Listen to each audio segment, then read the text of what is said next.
Hey guys, it's Isabella here and welcome to another video. This is the first video of 2026 and it is going to be a movie review. I know this movie came out like a month or something ago. I only got to see it later because I had to see Zootopia first, obviously. But yeah, I've seen Wicked Part 2 / For Good. And now let's do a review. Okay, so this video's review is going to be separated into categories, so I'm just going to go by what's written on my iPad. So first, we're going to talk about the characters.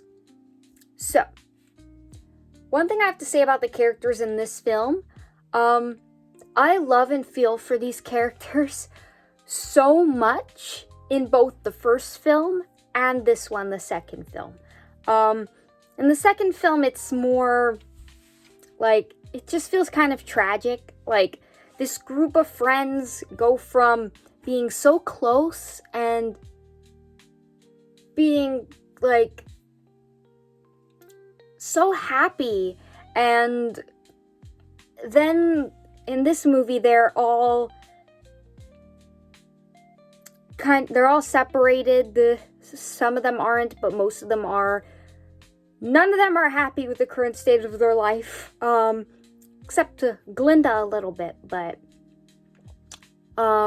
also she's having doubts, and is not completely in love with the turn her life has taken, and so it's kind of sad and melancholy and a little bit like tragic, and it's kind of made me emotional. I'm not gonna lie, the ending especially, the fact that these two best friends are completely separated, like, forever, is just sad. It's just so sad. It's like so sad. And it just made me very emotional.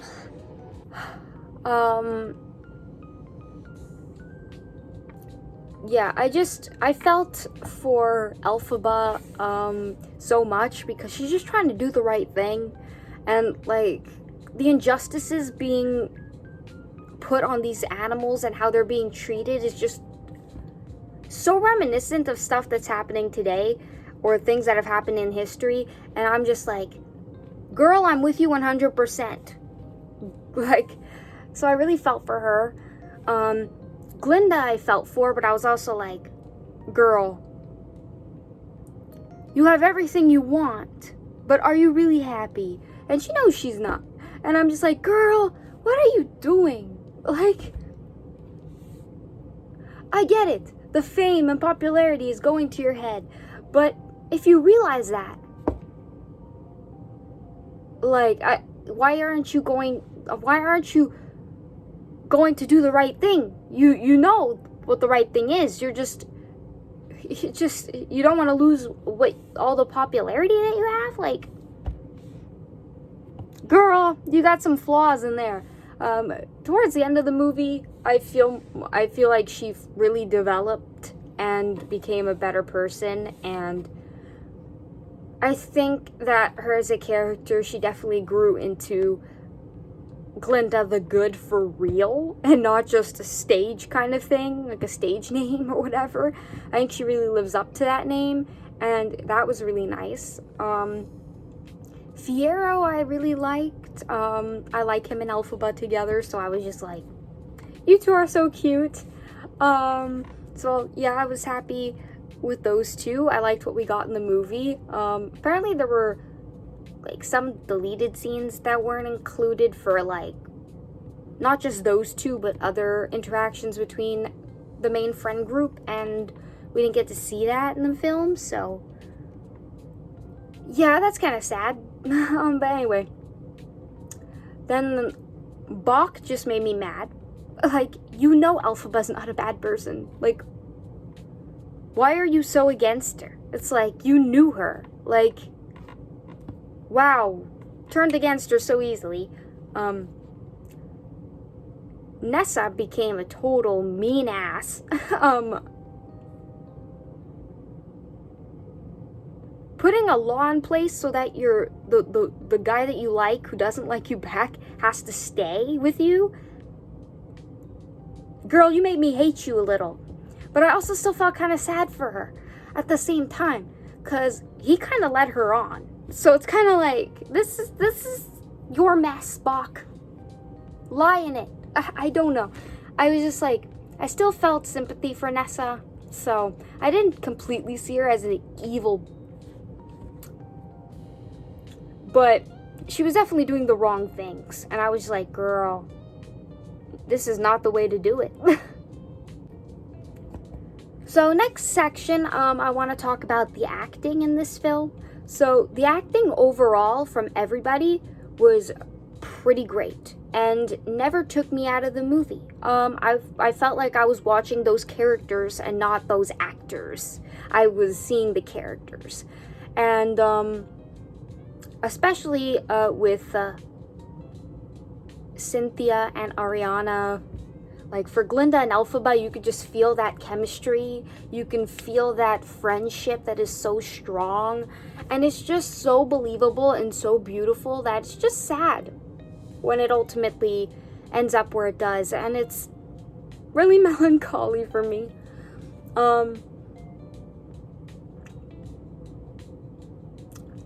I think the only acting that I didn't like was, well, I'm not sure if this is acting so much as singing, but Michelle Yeoh singing was just atrocious. It was cringeworthy. I was just like, every time she's trying to sing, I'm just like, just don't.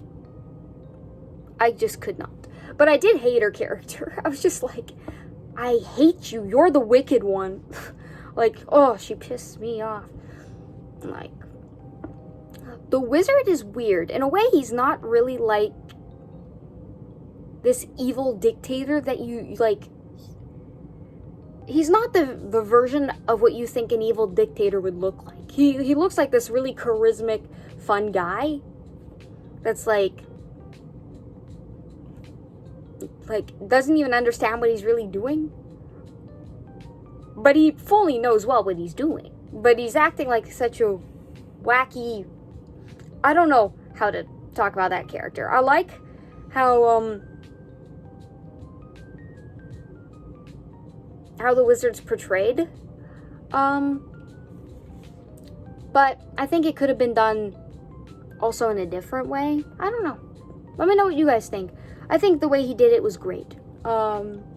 I do think that it's hard to see a dictator with the way he portrays him, but his views on animals are clearly stated right out there, so yeah. What else? So yeah, everyone's acting was pretty great. I have no complaints. Except maybe for some of the scenes with Cynthia, I felt a little like, these are okay, but they're not great. I don't have any specific examples, but yeah, just sometimes I was a little taken out of it. I was like,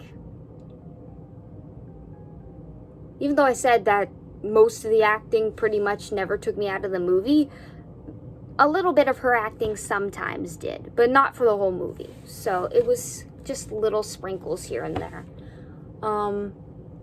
Yeah. Next category I want to talk about is the songs. So, the songs are definitely not as good as the first part. The first part, after I watched it, I came out with some bangers that I wanted to listen to over and over. This one, not really any bangers. I think the only one I really liked was As Long As You're Mine, and that's just because I'm an Elphaba and Fiyero shipper. So I was just like, yes, you go for it. So yeah, that was emotionally nice to listen to. But yeah, I think there was even a new song added that wasn't in the musical. Even that one didn't really make me that, like, it didn't really, I mean, the songs, some of them have, like, such good messages that have to do with the story, which I really liked. and I really liked how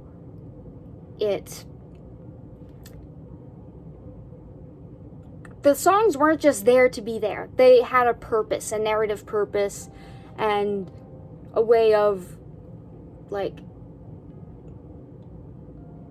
characters, like, kind of communicating how they feel inside with, like, a subtext, but also not subtext, because it's literally text in the song.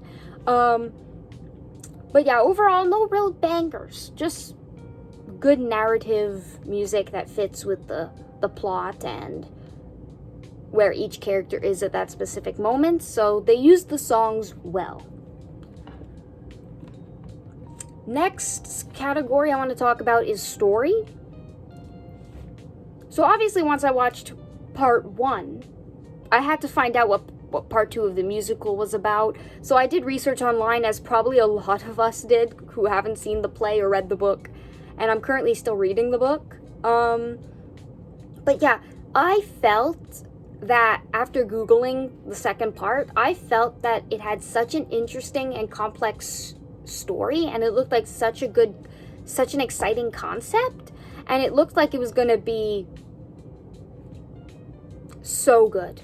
I was like, oh my god, this seems like it's gonna be all up my alley. There's all kinds of political stuff going on.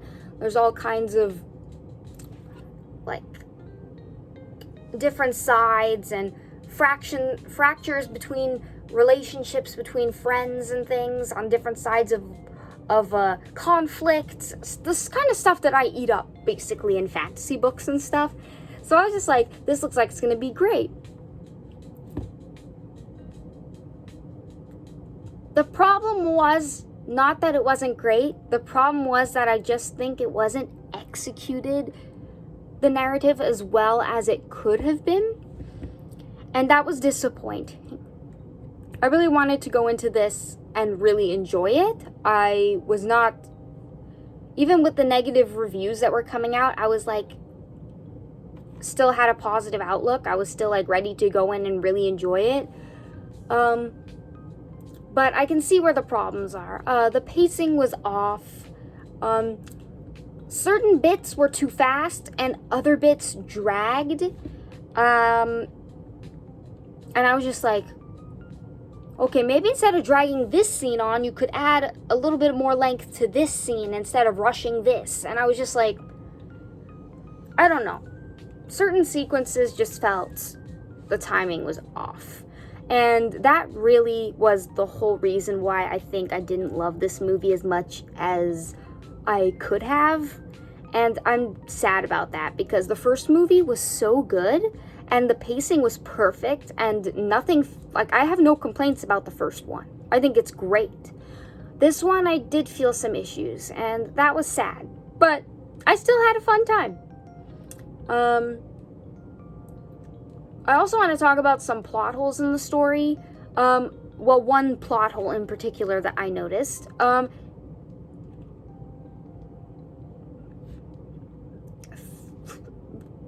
How does Fiyero even reach Dorothy? By the time he even gets turned into a scarecrow, he is still far behind Dorothy. Like, does he catch up with her? Does he run after her? I'm confused. I do not know what happens in that in-between time that we don't get to see. Maybe there's something that explains it. I don't know. But in the movie, technically he should have never ran into Dorothy. Dorothy was ahead of him. He was still with Elphaba and then getting attacked by the guards in the field. Like, did the guards, like, rush him past Dorothy? Like, what's happening here? But yeah, that was some plot hole. I was just like, okay, this doesn't make sense. But whatever, I'm over it. Clearly. And now I want to end this video off with my final thoughts. So as I said before, this movie wasn't as great as I thought it would be, which is disappointing. I thought I would love this one more than the first part because the concept was more interesting and full of action and stakes. but I actually think I like the first part more. But regardless, I was still entertained by this movie. I wasn't bored. And I still really enjoyed it. I would definitely rewatch this like a couple times a year. These movies just have, like, it's because of the characters.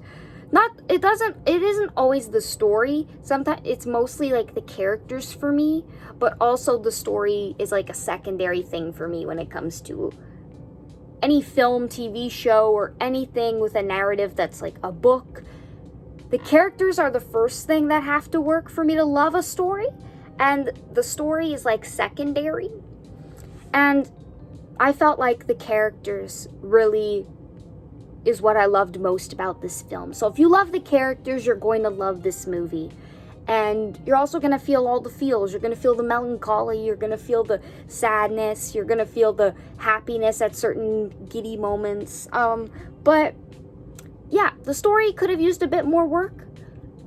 But overall, I think that just the characters alone are a reason to watch this movie. If you really liked the first one and the relationships that were built between those characters. So yeah, that's it for my review. Thank you guys for watching. If you like these movie reviews, please let me know. I will keep doing movie reviews on movies that I'm excited to see and that I see that I want to do a review on. So yeah, thank you guys for watching. Please like and comment down below if you like this movie better than part 1 or less than part 1, and subscribe for more of these kinds of entertainment style videos, and I will see you guys in my next one. Bye bye.